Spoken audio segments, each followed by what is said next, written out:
자, 오늘은 김만중의 사시남정기를 통해서 악의 얼개와 양심의 고백, 그 악을 물리치고 악에 맞서 싸우는 근본적인 힘이 고백에 있다는 것을 좀 설명을 하고, 서양의 전통적인 악 개념이 어떤 점에서 한계가 있는지 이걸 좀 밝혀드리도록 하겠습니다. 자료는 스노보드에 올려놨습니다. 악의 얼개라는 것이 과연 있나요? 이런 걸 좀 물어볼 필요가 있는데요. 얼개라는 건 얽혀 있는 것, 얽히 설키 짜여 있는 것, 하나의 덩어리, 묶음으로 이해를 해야 된다는 거죠. 악이라는 것은 직선적이고 단선적인 것이 아니고 서로 얽혀 있는 것이다. 그렇다면은 저지름과 당함이란 두 개의 짝에, 두 개의 요소에 의해 가지고 악이 구성되고 이루어진다. 제 식으로 이제 악은 하나의 사건이라는 겁니다. 자, 이런 거를 드러내 보이기 위해서 이제 몇 가지 예를 좀 보여드릴 테고, 그리고 이러한 사건으로서의 악은 결정적으로 고백이라는 것을 통하지 않고는 물리칠 수 없다라는 것을 좀 말씀을 드리려고 하고요. 그럼 양심 고백이라는 것을 여러분이 이제 한번 찾아보시면 되겠습니다. 인터넷에서 양심 고백을 치면은 뭐 수두룩하게 많이 나오게 되는데요. 그런 양심 고백이 과연 어떤 의미를 갖고 있는지, 그리고 이제 하나의 낱말을 좀 소개하려고 하는데요. 저지레. 이 낱말은 여러분이 잘 못 들어보셨을 낱말입니다. 저지르다 하고 연결이 되는데, 저지레라는 명사가 하나 있습니다. 그거는 누군가가 고의 간직해 두고자 하는 것, 그것이 무엇이든 상관이 없습니다. 뭐 순결이든 또는 마음이든 몸이든 무엇이 됐든 간에 너무나 소중하기 때문에 고스란하게 간직하고자 하는 어떤 것을 강제로 빼앗아가는 것, 또는 그것을 못쓰게 만드는 일, 이것이 바로 저지레입니다. 이제 악을 이제 제 식으로 낱말을 슬슬 바꿔가면서 다시 한번 표현하려고 합니다. 악이라는 낱말을 좀 새로운 낱말, 몹쓰다라는 낱말로 바꿔가고, 그 몹쓸 짓, 몹쓸 일, 몹쓸 마음, 몹쓸 것, 몹쓸 병, 이런 몹쓸 것들에 의해 가지고 일어나는 또는 빚어지는 그러한 하나의 성격을 저지레라고 말을 하겠다는 겁니다. 저지레라는 말은 좀 뭔가 좀 지저분해 보입니다. 깨끗하지 않고 아름다워 보이지 않고 뭔가 좀 탁하고 숨겨져 있는 것 같고 또 더러운 느낌이 좀 듭니다. 그래서 악이라는 것은 이렇게 좀 더러움과 연결되어 있다, 이런 느낌도 좀 나타내보고 싶었고요. 자, 어떤 것을 망가뜨리는 거, 망치는 거죠. 더 이상 쓰지 못하도록 본래 모습을 잃어버리게 하는 것, 이것이 망가지다입니다. 넘어뜨리는 것, 서 있어야 하는 것을 서 있지 못하게 하는 것. 그럼 이렇게 반대로 얘기할 수도 있겠네요. 제가 이제 서로 살림이라는 걸 강조할 텐데, 악에 대한 대응으로 이제 살림을 얘기할 겁니다. 몹쓰다라는 착함, 이렇게 얘기할 수도 있는데, 상태로선 착함이지만은 우리 행동으로는 살림인데, 이것이 그냥 살림은 아니고 서로 살림. 너와 나의 관계가 올바로 맺어졌을 때, 그때만 이제 서로가 서로를 살릴 수 있기 때문에 이제 살림이라고 할 수 있습니다. 그럼 살림이라는 것은 세움하고도 연결되겠네요.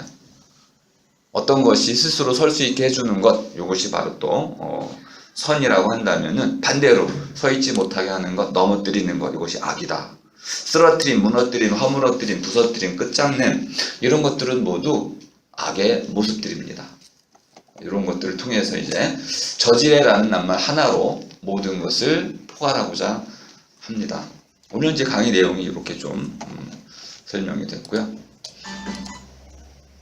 자, 이제 권선징악이라는 우리 조선시대 내내 강조되어 왔던 한 낱말을 통해서 악에 대한 새로운 이해를 한번 가져보려고 합니다. 선이라는 것은 우리가 착할선이라고 표현을 하고 있는데, 착하다라는 것은 제가 잘한다라고 표현을 해드렸습니다. 바꿔드렸죠. 잘한다. 무엇을, 자기 할 일을, 또는 내가 이렇게 생겨 먹었어야 됐다면은 이렇게 생겨 먹은 게 착한 거죠. 손가락이 5개 있다 그럼 착한 겁니다. 그 손가락으로 뭐 좋은 일을 한다 그럼 착한 거네요. 손가락이 5개 있어야 되는데 4개가 있다, 하나가 없다 그러면 나쁜 거네요. 착하다는 것에는 좋다는 것이 포함되어 있습니다. 좋다는 말의 의미는 모든 것이 두루두루 잘 갖춰져 있다, 이런 뜻이네요. 그러니까 선은 우리가 가능한 한 잃어버리지 말아야 되고, 잃어버렸더라면 빨리 회복해야 되는 거죠. 되찾아야 되는 것이고 원래 모습으로 되돌려야 되는 것이죠. 그러니까 선은 힘써 북돋우고 악은 꾸짖고 물리쳐라. 꾸짖는다는 것은 그것을 이제 죽이라는 겁니다. 그것이 일어나지 못하도록, 그것이 살아나지 못하도록 눌러놓으라는 것이죠. 말로써 또는 행동으로, 표정으로써, 태도로써 꾸짖어서 더 이상 나타나지 못하도록 멀리 밀어놓는 것, 이게 물리치는 겁니다. 권선징악을 우리는 그렇게 이해를 해야 된다. 근데 이러한 권선징악이 하나의 지혜로운 말이 되려면은 전제가 필요합니다. 우리의 삶이라는 것은 거듭되는 악의 도전에 직면해 있다. 그럼 악은 어디에 있을까요? 어디에나 악은 있죠. 거듭되는 이런 악의 도전, 드러나지 않을 수도 있는데 이런 악의 도전을 맞서서 그것을 물리치는 것, 그리고 더 나아가 적극적으로 선을 북돋는 것, 이것이 바로 권선징악이다. 또 우리는 누구나 악의 피해자가 될 수 있습니다. 악은 대상을 가리지 않죠. 남자, 여자, 노, 소를 가리지 않습니다. 상황도 가리지 않습니다.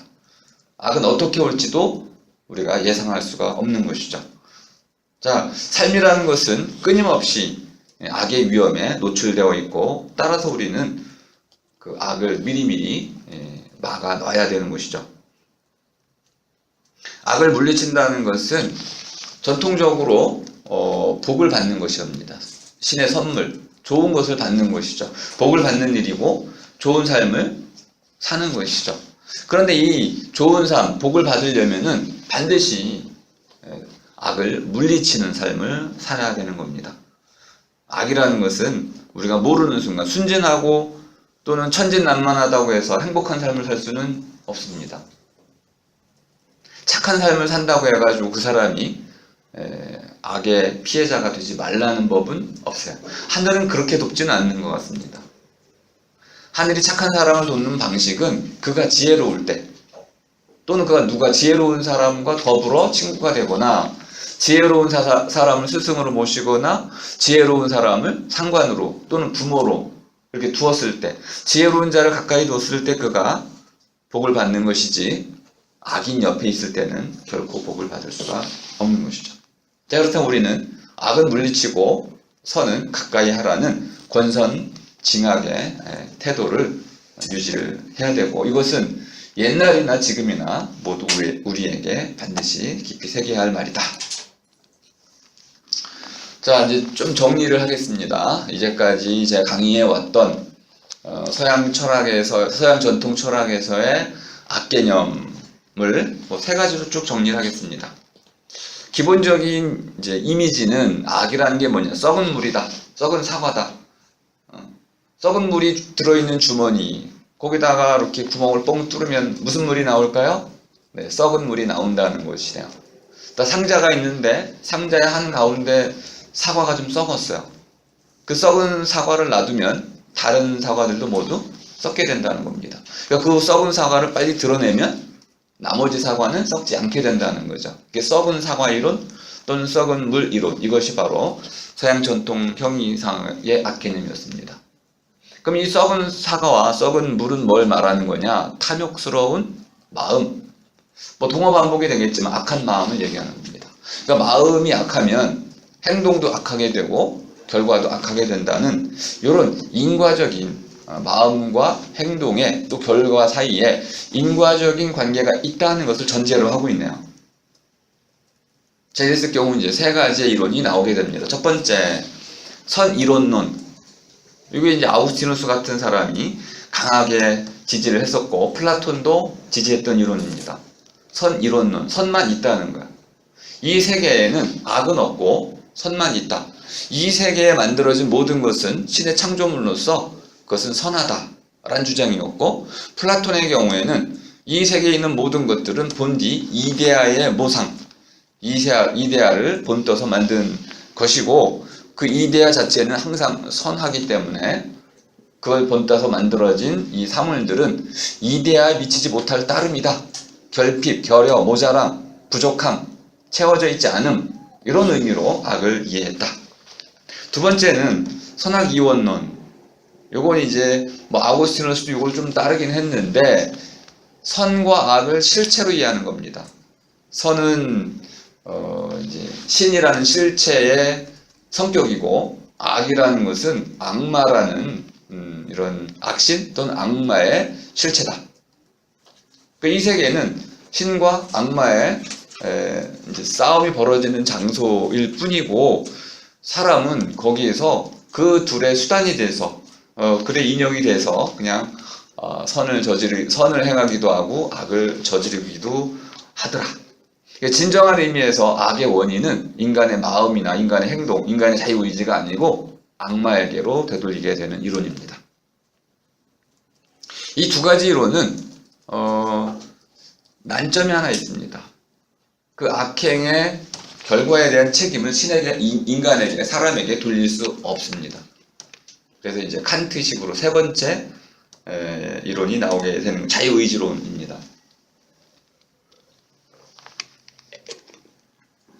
악이라는 것 또는 선이라는 것은 모두 도덕적 개념으로서 반드시 사람의 자유의지가 전제된 곳에서만 가능한 개념이다 라는 전제입니다. 사람이 선을 행했다. 근데 그것이 그 사람의 선택에 의한 것이 아니라면은 그 도덕적으로 가치가 없다는 겁니다. 반대로 얘기해서 누군가의 악행이 그의 자유의지에 따라 선택된 것이 아니라면 그에게 책임을 물을 수 없다는 겁니다. 강제로 누군가 도둑질을 했다. 그렇다면 그에게 책임이 없거나 또는 책임이 아주 적거나 이렇게 판단하는 이론입니다. 그러므로 자유의지론은 기본적으로 선악 문제를 해결한다기보다는 선악에 따른 행위의 결과에 대한 책임의 문제를 집중적으로 조명하려고 하는 겁니다. 이거 좀 이해가 되셨죠? 그죠? 그러니까 이 세 가지 이론 모두 다 우리가 원하는 현대 시대에서 일어나는 악의 문제를, 악의 현상을 제대로 설명해 줄 수가 없었습니다. 뭔가가 좀 부족했었죠. 이 이론들이 완전히 틀렸다는 것이 아니고, 이 이론들이 우리가 실제로 경험하는 악의 현상들을 뭐 히틀러의 악 같은 거, 또 난징의 대학살과 같은 악 또는 도둑질 등등에 관한 구체적인 악행들을 정확히 설명해 주지는 못했다는 겁니다. 뭔가 좀 불완전한 이론이라는 것을 암시하는 것이죠. 자, 그래서 이제 새로운 종류의 이제 악개념을 좀 검토를 해 봤는데요. 특히 이제 현상학적 분석에 따른 악개념이 중요했습니다. 첫 번째 악개념은 뭐 우리가 기본적으로 동의할 수 있는 겁니다. 누군가가 뭐 책망이라는 게 좀 어려울 수도 있는데요. 번역을 저렇게 해서 그렇습니다. 책망이라는 것은 탓이라고 할 수 있습니다. 누군가에게로 돌릴 수 있는 어떤 탓이 되는, 누군가에게로 비롯되는, 그가 원인이 되는 어떤 행동이 있는데, 그 행동이 원인이 바로 그 사람이고, 그 사람의 마음일 때 주제 넘은 짓, 분수에 넘은 짓, 또는 이제 오만한 이런 거였죠. 그죠? 겸손하지 못하고, 또 이렇게도 얘기할 수 있습니다. 오늘날 표현대로 얘기한다면은 월권을 행사한다 또는 남용한다, 이런 의미라고 할 수 있습니다. 그러니까 자기 자신이 남들보다 우월하다고 판단해서 남들의 권리를, 인권을 무시하고 본인이 권력을 통해 가지고 남들을 강제하는, 남들의 권리를 빼앗는 이런 것들이 바로 첫 번째 악개념입니다. 나는 뭐 우리 지난주에 한번 봤었죠. 그죠? 난징의 대학살 때 일본 그 참전 용사들이 주로 어떤 태도를 갖고 있었던가요? 중국 사람들은 더럽고 야만이고 그들은 강간해도 마땅하다 이렇게 생각을 하고 있었습니다. 이런 마음, 이것이 바로 이제 악이라는 것이죠. 두 번째는 리케르를 통해서 우리가 잘 봤었는데요. 어떤 그 주어진 법이라든지 계율 또는 어떤 규칙 이런 것들 서로 합의한 규칙들, 계약들 또는 약속들 이런 것들을 어기거나 지키지 않는 태도 이걸 죄라고 했었는데요. 바로 죄를 통해 가지고 우리가 재앙 같은 것을 불러들이거나 또는 범죄를 통해 가지고 누군가에게 큰 피해를 입히는 일. 그러니까 주어진 계율, 법이나 이런 것들을 어기는 것, 이것도 악의 한 모습이라고 분명히 우리가 인정할 수 있습니다. 물론 이런 경우 문제가 되죠. 그 법이 악법이라면 어떡할까요? 그럴 경우는 악법이라면 그 법을 지키지 말아야겠죠. 이런 어려운 문제가 생깁니다. 그 법을 지키지 않으면 내가 범법자가 되는, 법을 지키지 않는 사람 자신이 옳은 행동을 하겠지만은 도덕적으로는, 하지만 법적으로는 범법, 죄를 짓는 이런 이제 아이러니가 생겨난다는 것이죠. 이런 문제는 해결할 수가 없어서 근본적인 이론은 될 수가 없다는 걸 또 알 수 있습니다.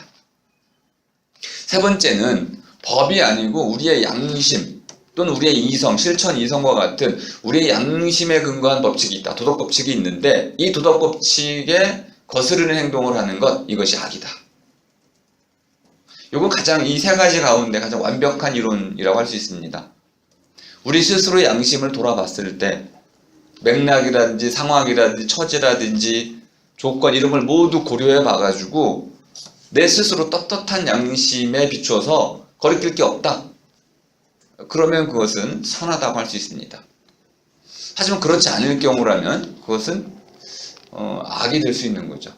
스스로 부끄러움. 제가 윤동주를 가져온다는 걸 깜빡 빼놓고 아무리 찾아도 없던데 윤동주의 그 시인 동주를 좀 한 대목을 보여드리려고 했는데요. 이런 거하고 연결됩니다. 서로 간에 양심이 충돌할 때 너의 양심으로는 그런데 나의 양심으로 그렇지 않으면 이때 어떻게 되는 걸까요? 그때 제가 지난주 말씀드렸던 보편적 양심이라는 개념을 사용할 수 있는가? 여자의 양심, 남자의 양심, 강자의 양심, 약자의 양심, 약자 자체가 양심을 제대로 발휘할 수 없다면 또 강자가 자신의 양심을 마치 돈이라든지 권력을 통해 가지고 법을 통해 가지고 약자에게 강요한다면 그것도 양심이라고 할 수 있는 걸까요? 양심도 강요될 수 있으므로 이런 공정한 또 보편적인 양심 개념이 필요하다고 할 수 있습니다. 과연 이런 양심 개념을 우리가 허용할 수 있는 걸까요? 칸트에게 바로 그 부분이 난제로 남아 있습니다. 무엇이 양심인지, 누가 양심을 결정짓는 것인지, 과연 보편타당한 양심이 합의될 수 있는 것인지, 그리고 그것이 합의된다면은 어떤 강제력, 공권력 또는 국제법 이런 걸 통해 가지고 평화 현장 이런 걸 통해 가지고 법적으로 그것이 준수될 수 있는 것인지 이런 문제가 남아 있는 것이죠. 거기까지 간다면 인류는 굉장히 평화로운 시대를 맞이하게 될 겁니다. 자, 이제 사시남정기를 통해 가지고 이제 새로운 국면의 악을 우리가 드러낼 수 있습니다.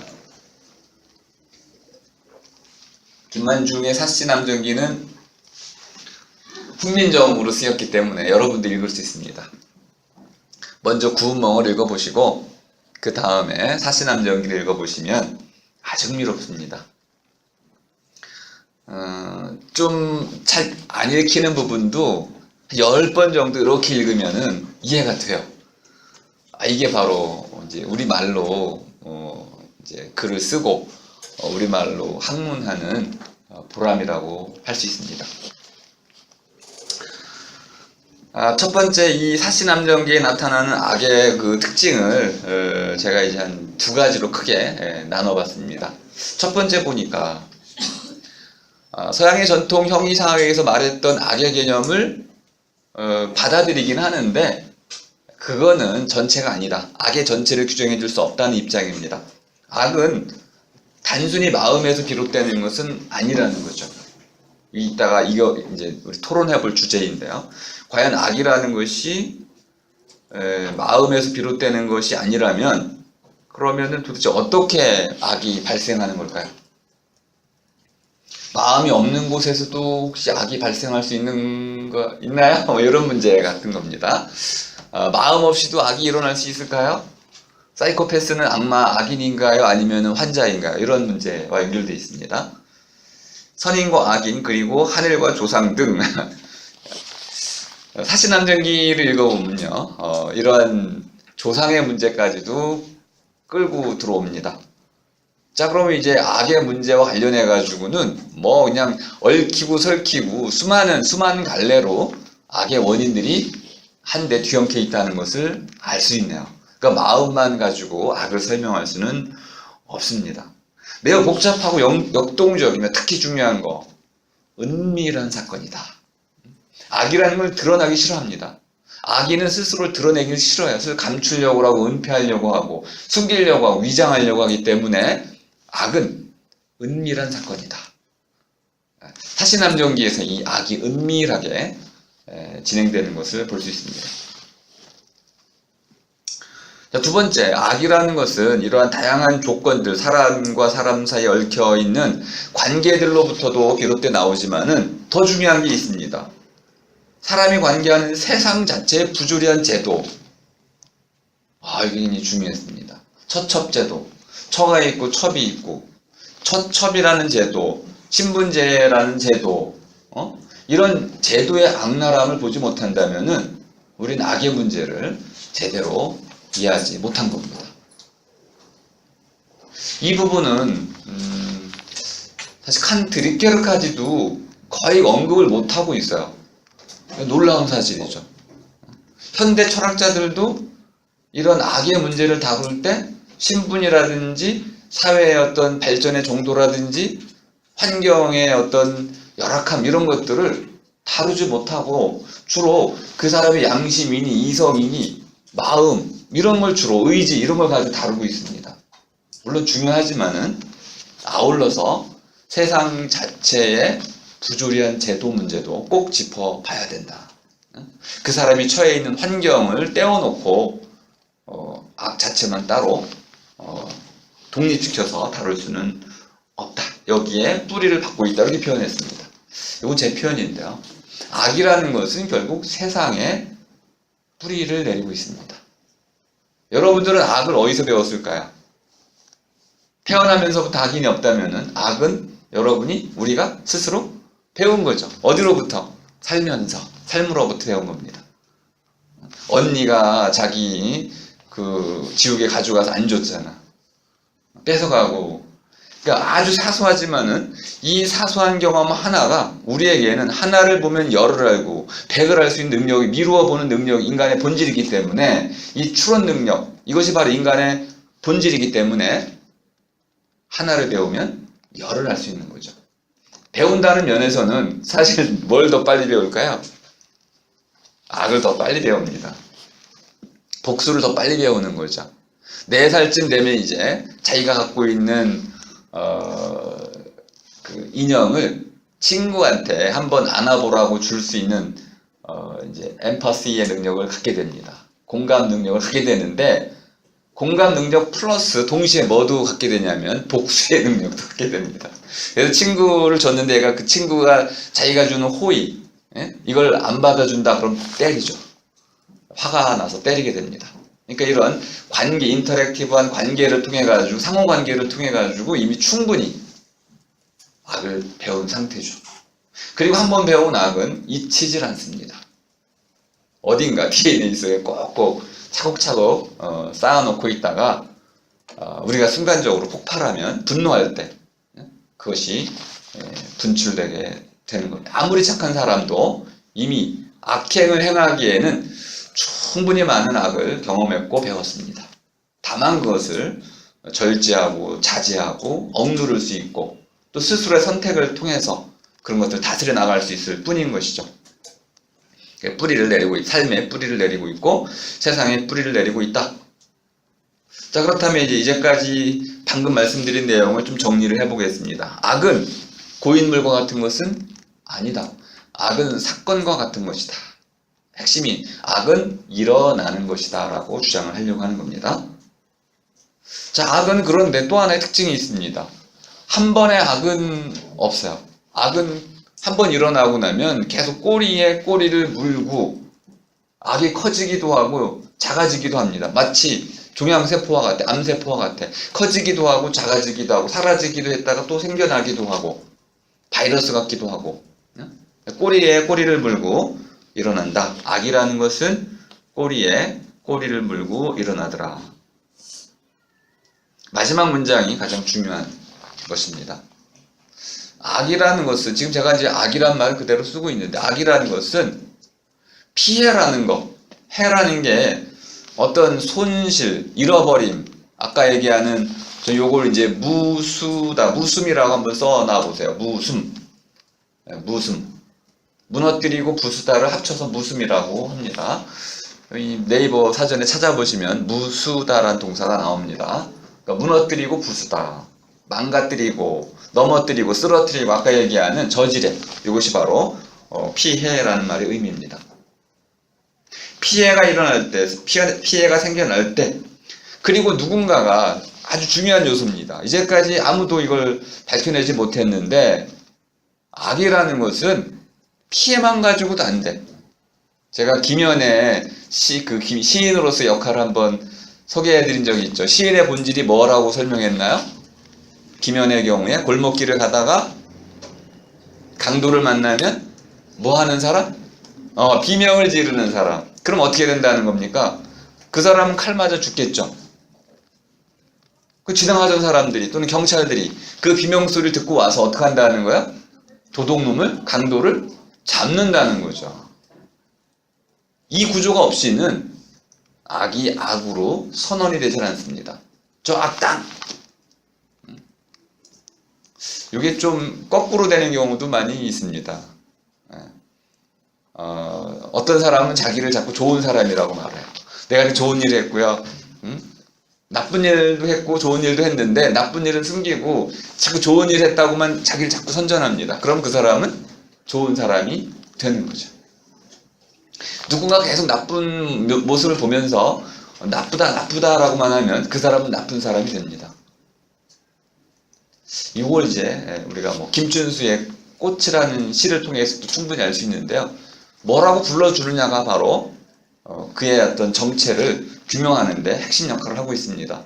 그러니까 누군가 피해를 입은 사람이 피해를 안 입은 사람은 이 선언의 그 가치가 좀 떨어지는데요.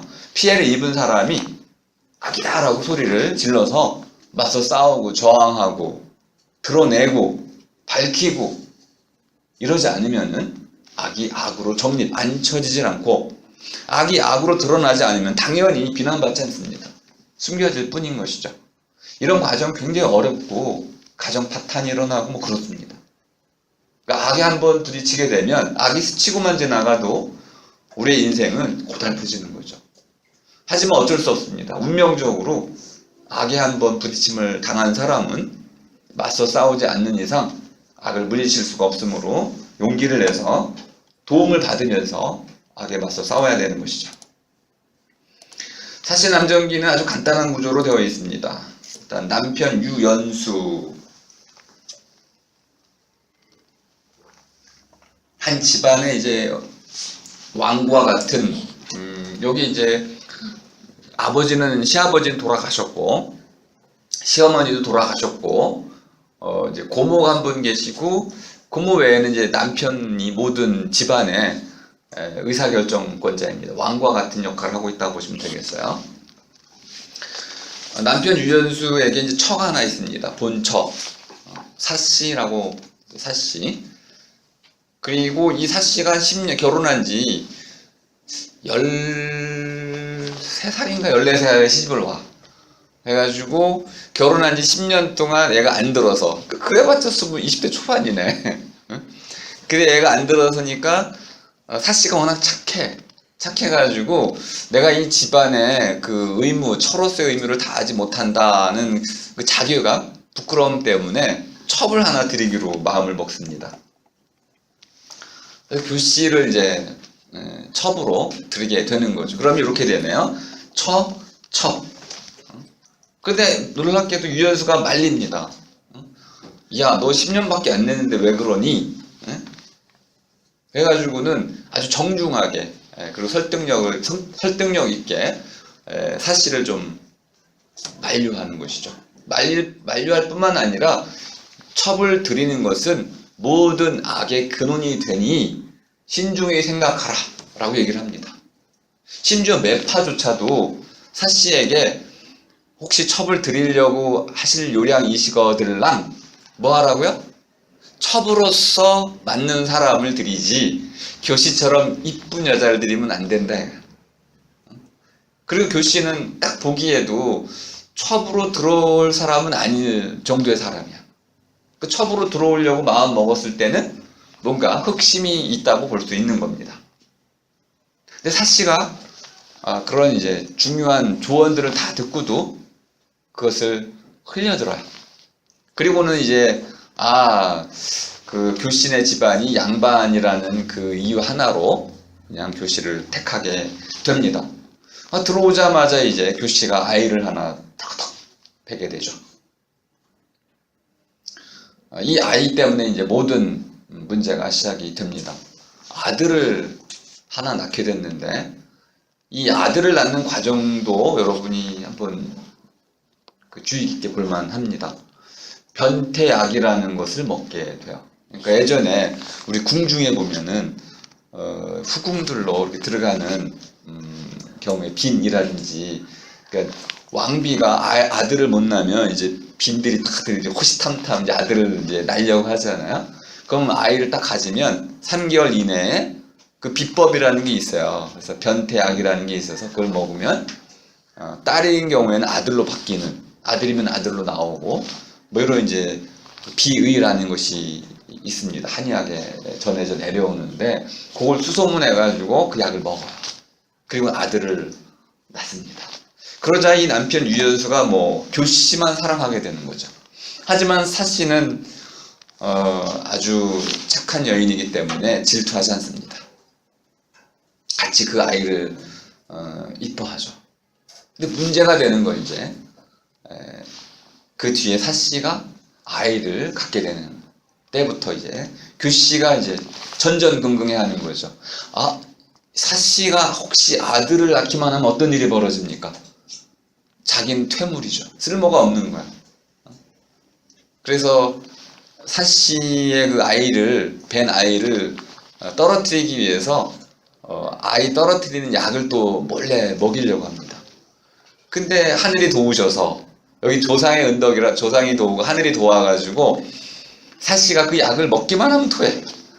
그래서 결국은 아들을 낳게 됩니다. 그러자 유연수의 사랑이 또 다 어디로 가요? 사씨한테로 가는 거죠. 사씨한테로 가자 이제 교씨는 그 사랑을 되찾아오기 위해서 자기가 낳은 아들을 죽이게 됩니다. 그리고는 그 누명을 누구한테 씌우려고 하는 거야? 사씨에게 그 누명을 씌우려고 하는 겁니다. 근데 이 유연수가 사술에 넘어가. 아시겠지만 베갯잎에다가 이렇게 부적 같은 거 넣고 뭐 찌르고 하고 하면 이제 마술에 넘어가가지고 사술에 넘어가서 유연수의 그 정신이 몽롱해지고 교씨의 계략이 넘어가게 됩니다. 그래서 결국은 사씨를 이제 내쫓는 일을 하게 되는 것이죠. 그래서 이제 그 사씨가 사씨가 남정이죠. 중국의 그 남쪽으로 피난 가는 얘기입니다. 사씨, 남정기. 사씨가 왜 남쪽으로 갔을까요? 이런 얘기네, 그죠? 달마가 왜 동쪽으로 갔고, 야, 그 근본적인 이야기죠, 그죠? 여러분들은 왜 동쪽으로 가나요? 여러분이 동쪽으로 가도 아무 의미가 없어요. 서쪽으로 가도 아무 의미가 없고, 어느 서울에 가면은 남산이 있고 북산이 있고 서산이 있고 동산이 있죠. 산 이름 중에 동산, 남산, 서산, 북산이라는 거는 가장 중요한 산을 말하는 겁니다. 한 도시를 기준으로 했을 때, 서울을 기준으로 했을 때 동쪽, 서쪽, 남쪽 방위는 우리의 삶의 세계를 분할하는 거죠. 그럼 동쪽은 해가 떠오르는 쪽이고, 그러면 신의 영역이고, 서쪽은 해가 지는 쪽이니까 죽음의 영역이고, 남쪽은 무엇인가 막 피어오르는 영역이니까 생명의 영역이고, 북쪽은 모든 게 시들어가는 죽음의 영역이 되고, 이렇게 해가지고 동서남북으로 나눠놨잖아요. 그러니까 사씨가 남쪽으로 가서 거기서 귀인들을 만나고 또 그를 도와주는 많은 귀신들을 만나고 해가지고 목숨을 부지하게 되고 자살하려고 하는데 살고, 우여곡절 끝에 결국은 나중에 이제 제가 오늘 강조를 하겠지만 월매를 만나서 월매의 고백을 듣고 진실이 드러나고 유연수가 정신 차리게 돼서 결국은 이제 교씨를 죽이고 다시 사씨와 유연수가 재결합을 함으로써 권선징악으로 끝을 맺게 됩니다. 너무 간단히 말씀을 드렸지만, 자, 이제 악이라는 것을 한 4가지 정도로 어떻게 발생하는지를 사시남정기라는 소설을 통해서 좀 설명을 드리겠습니다. 첫 번째, 악이라는 것은 사시남정기에서는 착한 일 하려다가 만들어져요. 자기가 이제 옳다고 믿는 바, 내가 10년 동안 아이를 못 낳았기 때문에 아이를 낳을 첩을 드려야 된다라고 믿는 올바른 일을 하려고 하는 그런 선택으로 말미암아서 악이 비롯돼 일어납니다. 그런데 그 선택에 분명히 어떤 어리석음의 요소가 들어있어요. 이 어리석음이 없었더라면 첩을 선택하더라도 악은 발생하지 않았을 겁니다. 교씨를 들여도 교씨를 잘 통제할 수 있었겠죠. 그런데 이 어리석음 때문에 또는 어리기 때문에 경험이 부족하고 슬기가 부족했기 때문에 그만 아리따운 첩을 선택을 하게 되고, 또 사술에 능한 검은고를 치고 노래를 부르고 술을 마시고 외간 남자를 들이는 그런 교씨를 통제하지도 못했어요. 그러니까 2중 3중으로 악을 불러들인 것이다, 이렇게 말할 수 있겠습니다. 자, 심지어 유연수가 하는 말을 한번 읽어보겠습니다. 어찌 일시 무자함을 한탄하여 무자란 자식이 없다, 이런 뜻입니다. 첩을 얻으리요. 첩을 얻음은 집안을 어지럽히는 근본인즉 부인은 어찌 화를 자초하려 하시느뇨. 이는 만만부당하여이다. 남편이 거부하잖아요. 그러지 말아라, 너 아직 젊으니 걱정하지 말고 기다리자, 이렇게 얘기를 하고 있습니다. 다음에 고모께서도 이렇게 얘기합니다. 두 부인께서 집안에 첩을 두는 것은 화를 취하는 근본이라. 속담에 이르기를 한 말에 두 안장이 없고 한 밥그릇에 두 술이 없다 하니 군자는 비록 얻으려 하더라도 굳이 그 불가함을 간할 것이오늘 남편이 좀 첩을 들이자 하더라도 안 됩니다라고 얘기를 해야 할 마당에 이제 화를 자초하면 어찌함이뇨 해가지고 두 어른이, 집안의 큰 두 어른이 이 사씨를 좀 만류하고 있죠. 근데 첩을 드리고 안 드리고는 그 이제 아내의 몫이었기 때문에 아내가 결정을 하자 두 어른도 따르게 됩니다. 그런데 일단 교씨가 들어오자마자 이 교씨는 남의 자리를 넘보게 돼요. 사씨 자리를 넘보게 됩니다. 첩으로서 자기 본분을 다하려고 하지 않고 첩에서 처하되고 싶은 거죠. 이런 건 아우구스티누스의 오만함이었습니다. 자기가 신이 되고 싶었던 것이죠. 사탄이 그랬던 거죠. 아름다운 자였는데 가장 아름다운 자가 되고 싶었던 것이고, 누구보다 아름다운 자? 신보다 아름다운 자가 되고 싶었던 것이죠. 첩의 신분으로서 결국 처가 되려고 함으로써 결국 그릇되게 그 자리를 탐하고 차지하려고 한 이 욕심, 탐심, 탐욕, 이것이 곧 악을 불러들이는 거였네요. 그리고 이게 불러들여진 악은 돌이킬 수 없는 피해나 화를 낳게 됩니다. 자, 여기에 제가 은총이라는 개념을 가지고 좀 써놨는데, 제가 올려놓은 논문도 한 편이 있습니다. 제 논문인데 거기 보면 이제 은총 얻기라는 것으로 표현이 되어 있습니다. 교씨는 유연수의 은총을 얻기 위해서 뱃속 딸을 아들로 바꿔치는 변태수를 쓰고, 여인의 행실로 금지된 노래 부르기, 유연수가 좋아해요. 원래 금지되어 있는데 노래를 부르고 검은고를 타고 술을 마시고 죄가 되는 행동들을 꺼리낌 없이 저지릅니다. 근데 유연석을 금해야 되는데 남편이 이걸 금하기는커녕 은근히 좋아하는 거죠. 교태스러운 모습을 좋아하고 이걸 금해야 되는 남편이 오히려 그것을 좋아함으로써 교씨는 그런 이제 악한 행동들을 더 많이 하게 됩니다. 아울러 그 교씨가 거느리고 있는 시비, 몸종이죠. 계집종 남매 또한 자신의 상전인 교씨의 인정과 사랑을 받기 위해 악행을, 물론 이 악행을 저지르지 않으면 인두로 막 지지고 그래, 허벅지를 지지고 그랬어요. 고문했습니다. 그러니까 고문 때문에도 악행을 저지르면 돈을 줘요. 그러니까 이 악행을 안 저지를 수가 없는 거죠. 자기들이 판단할 수가 없었던 거예요. 이제 시비, 남매 이런 이제 종들은 상전에 의해서 악이 강제된다는 것을 알 수 있습니다. 또 이 동청이라는 놈은 떠돌이 문객인데 글재주가 뛰어납니다. 여기저기 돌아다니면서 글로써 이제 먹고 사는 놈인데 원래는 유연수가 동청을 끌어들였지만 동청하고 교씨하고 이제 붙어 먹게 됩니다. 그리고는 자신의 상전과도 같은 교씨의 인정과 사랑을 받기 위해서 그런 이런 악행들을 서스름 없이 저지르게 됩니다. 이렇게 악당들이 무리를 지음으로써 무례배 또는 악당이 됨으로써 악인이 모여서 악당이 됨으로써 악이 좀 더 극날해지고 또 그 악이 실질적으로 실천되는 이런 일이 벌어집니다. 자, 그런데 이 악이라는 것은 결국 저지름과 당함이라는 이러한 맞물림, 이걸 통해서만 악이 발생한다. 아무리 악행을 저지른다 하더라도, 자, 오늘 이제 논제가 이겁니다. 첫 번째 보니까 누군가 몹쓸 짓을 저질렀어요. 그런데 피해를 받은 사람이 없어요. 그러면 그게 악인가요? 누군가가 정말 못된 마음으로 못된 짓을 했는데 아무도 피해를 입은 사람이 없다. 그러면은 악이 일어났다고 할 수 있는지 아닌지 이걸 한번 토론을 해보겠습니다. 반대로 누군가 이제 착한 짓을 하려고 했습니다. 마음도 착한 마음이고 착한 짓을 했는데 그 결과가 참혹했습니다. 그렇다면은 그 착한 짓을 한 사람은 피해자의 입장에서 봤을 때는 비난을 받아 마땅하지 않나요? 이게 보통 이제 정치인의 무능력에 대해서 우리가 하는 말입니다.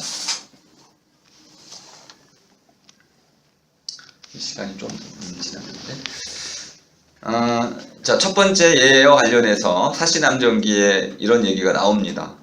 그 교씨가 그 자신의 계집종 남매를 시켜서 사씨의 뱃속 아이를 떨어뜨리려고 했는데 약을 넣어가지고, 근데 이 사씨가 그 약만 먹으면 토해가지고 실패하고 사씨가 결국은 아이를 낳습니다. 그러면 이 죽이려고 했던 이 교씨의 그 몹쓸 짓은 악행인가요? 아닌가요? 이걸 한번 이따 토론해 보시면 되겠습니다. 사씨의 아이가 안 떨어지고 건강하게 잘 낳았어요. 그리고 아무도 몰라요. 교씨가 그 짓을 했다는 것을 아무도 몰라. 그렇다면 그것이 악행인가요? 아닌가요? 이렇게 얘기할 수도 있습니다. 원인은 있지만 결과가 없는 악. 또는 이렇게 얘기하면 더 쉽죠. 들통나지 않은 거짓말. 이거 악인가요? 아닌가요? 어려운 문제네요. 자, 두 번째는 측천무의 꾀라는 게 있습니다. 측천무의 꾀. 측천무는 여러분 아시죠? 측천무의 꾀를 교씨가 그대로 배워 쓴 겁니다. 측천무가 왕비가 되기 위해서 자기가 낳은 딸을 깔아뭉개 죽이고 그것을 왕후에게 뒤집어 씌워서 왕후를 내쫓고 자기가 왕후가 됐죠. 이것처럼 교씨가 그걸 그대로 벤치마킹 해가지고 자기가 낳은 아이를 죽이고 그것을 사씨의 탓으로 돌린 뒤에 결국 사씨를 내쫓게 됩니다. 자, 이런 경우 많은 사람들이 갑자기 죄로 막 몰려요. 사씨 뭐 뿐만 아니고 이들은 아무런 죄 없이 죄인이 돼가지고 쫓겨나게 됩니다.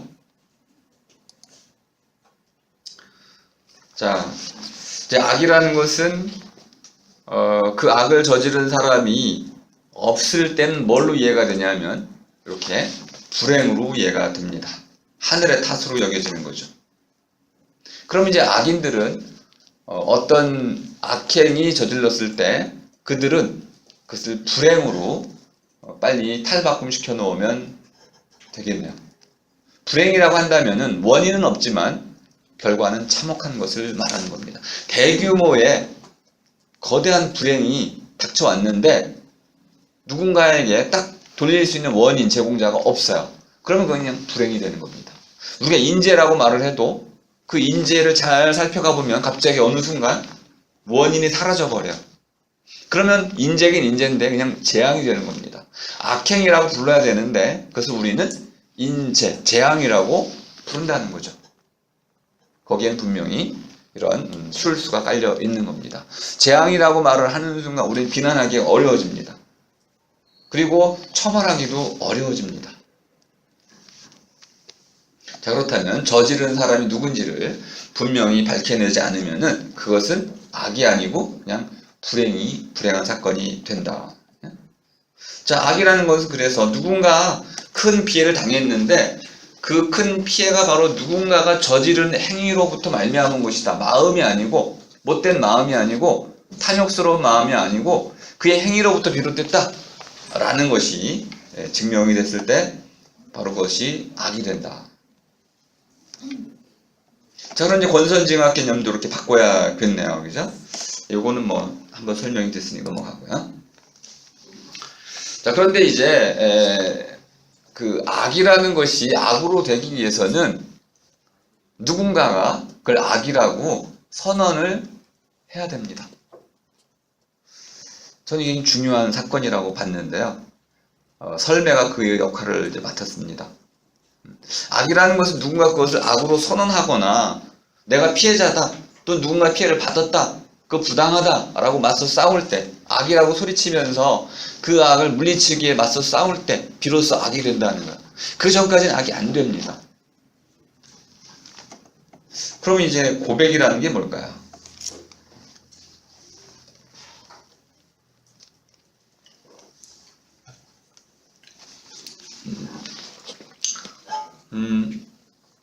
제 논문에 써놓은 것을 좀 요약을 해왔는데요.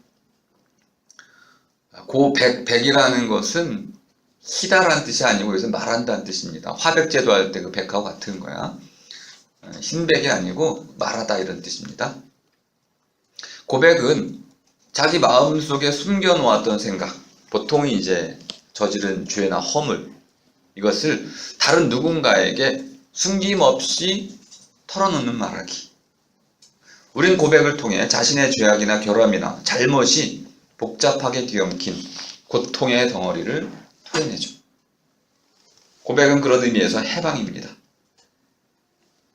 고백은 자신이 왜 그런 고통의 무게를 짊어지는 상황에 처하게 되었는지 그것을 해명하는 것이죠.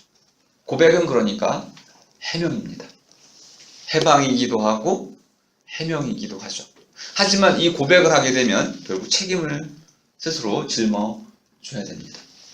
고백은 부끄러운 고통 또는 타락의 괴로움을 스스로 드러내는 말로서 자신이 어떻게 살아야 하는지에 대한 물음의 한 대답이죠. 고백 속에 그는 내가 어떻게 잘못했는지, 더 나아가서 이 잘못을 내가 어떻게 책임져야 하는지를 밝히게 됩니다. 고백하는 사람 그 두 가지를 반드시 해야 되는 거야. 내가 그런 잘못을 했다네. 그래서 나는 이렇게 책임을 지고자 한다네. 이 두 가지를 모두 말하는 것이 고백이기 때문에 결국 내가 어떻게 살아야 하는지 그거에 대한 자기 결단이라는 것이죠. 고백은 자신이 이제까지와는 다르게 살고 싶다는 그런 외침입니다. 고백이라는 것은 터져나오는 외침이네요. 고백하는 사람은 자신이 저지른 모든 것을 자신의 탓이나 책임으로 기꺼이 인정하지만 그러한 과거로부터 해방, 어떻게든 단절되고 싶어하죠. 고백함 이는 새로운 삶을 살기를 꿈꿉니다. 자유로운 삶이죠. 죄로부터 자유로운 삶을 꿈꾸는 것이죠. 그는 그러한 삶이 실제로 가능하지 않을지라도 그 꿈을 포기하려 하지 않을 뿐 아니라 그 꿈을 위해서는 실제의 현실을 희생하기도 합니다. 자, 설매의 고백을 보시죠. 고문과 돈의 유혹 때문에 악행을 저질렀죠. 그리고는 그 마음을 끊고 자, 이제 고백을 하게 되는 겁니다. 바른 살이, 본래성이라고 제가 말씀드렸던 르게르테, 본디 모습이 있다는 거죠. 이 바른 살이를 살겠다는 굳은 마음을 먹는 거죠. 우리 일본군의 난징 대학살 때 이 논의를 좀 했었습니다. 일본군인들이 왜 이렇게 처참하게도, 정말 우리가 보기에 답답하게도 그런 악을 고백하지 못하는 걸까요? 그들은 우리와 다른 양심을 갖고 있었습니다. 개인적인 양심을 회복하지 못했어요. 스스로 자기들의 잘못을 고백하지 못해요.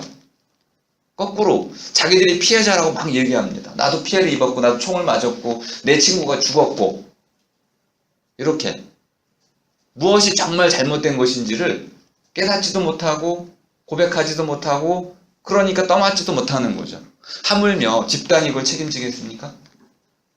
결국 집단적 악이라는 것은 개인적인 악으로부터 비롯된다는 것을 알 수 있습니다. 집단적 악은 모두에게 책임이 있다고 말해야 됩니다. 그러므로 저마다가 그 모든 악에 대해서 책임을 함께 짊어져야 되는 것이죠. 자, 설매의 고백을 빠르게 한번 읽어보겠습니다.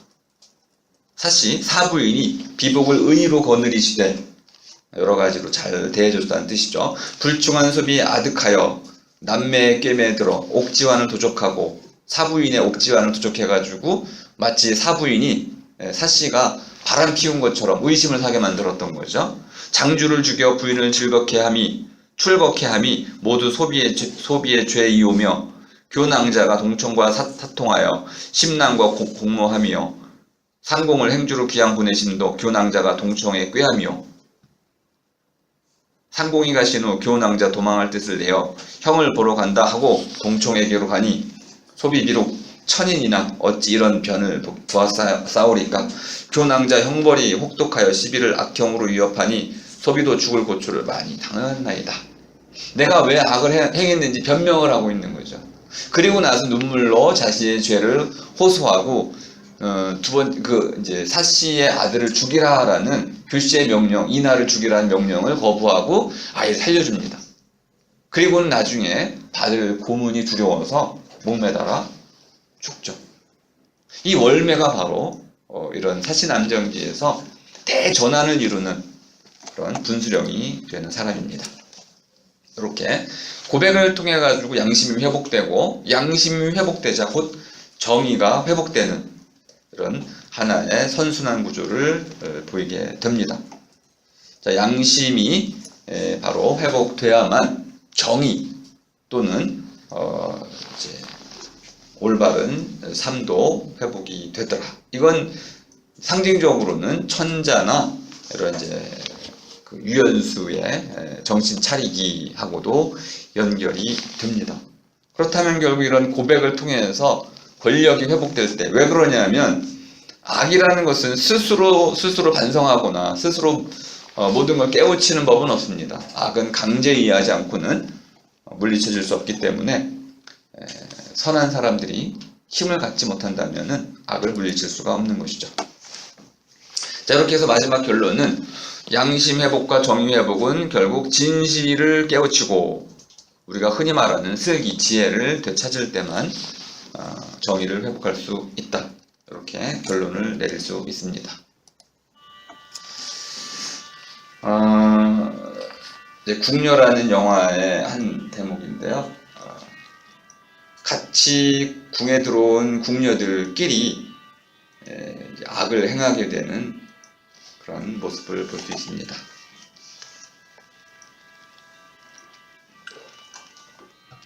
악이라는 것은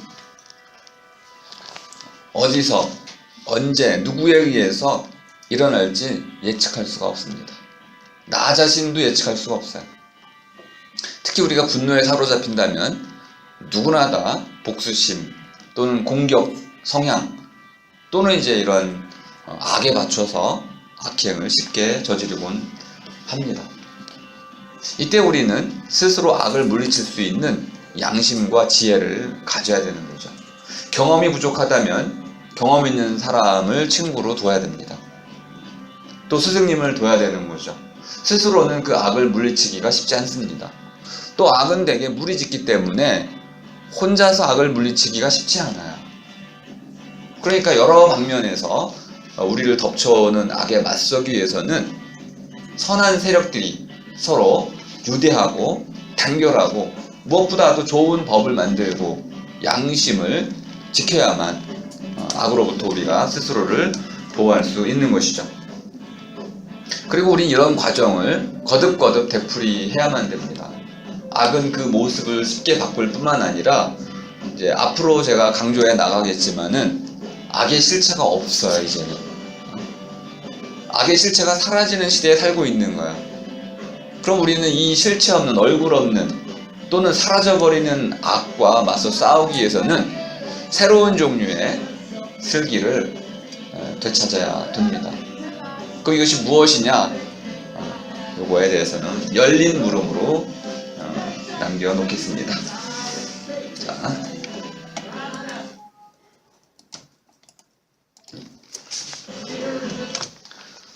그럼 이제 오늘 토론을 좀